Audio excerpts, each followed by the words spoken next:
আসসালামু আলাইকুম বন্ধুরা। নোটিফাইড হানি ওয়ার্ল্ড NFS2 CPU 3030 আমরা কিভাবে হিস্ট্রি, ট্রাবল এবং আপনার অ্যালার্ম এগুলো কিভাবে বের করে থাকি, যে কিছুক্ষণ আগে যে অ্যালার্মটা আসছে আমরা সেটা কিভাবে দেখতে পারি রিসেট করার পরে।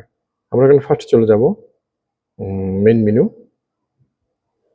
এখানে দেওয়া আছে হিস্টোরি ডিসপ্লে, এখানে প্রেস করব হিস্টোরি ডিসপ্লে, লোকাল হিস্টোরি। ওকে, লোকাল হিস্টোরি প্রেস করার পরে এখানে চলে আসছে আমার অল ইভেন্টস, মানে যে কোনো সমস্যা এখানে টোটালি আপনার শো করবে। এখানে দেওয়া আছে অ্যালার্ম অনলি, আপনি অ্যালার্ম প্রেস করলে এখানে আপনার অ্যালার্ম চলে আসছে। দেখেন, একটা ওয়াটার ফ্লো সমস্যা ছিল, থেকে অ্যালার্ম আসছে।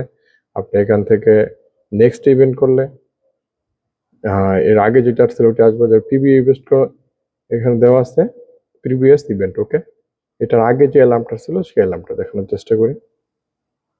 3-4 বার এই অ্যালার্মটা আসছে, ঠিক আছে। এখান থেকে আমরা ব্যাক চলে যাব। এখন দেখানোর চেষ্টা করবো trouble, single trouble only, trouble only, trouble press করলে এখান থেকে চলে আসবে ট্রাবল। লাস্ট যে ট্রাবলটা আসছে আপনার, এই যে লাস্ট ট্রাবলটা আপনার।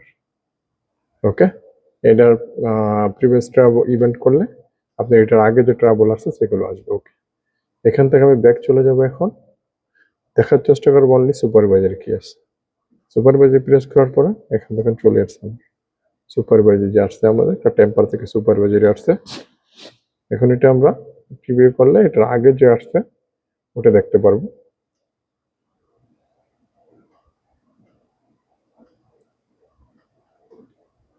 ওকে, আমরা এইভাবে অ্যালার্ম, ট্রাবল এবং সুপারভাইজার দেখতে পারি। ওকে, সকাল সঙ্গে থাকবেন। আল্লাহ হাফেজ, আসসালামু আলাইকুম।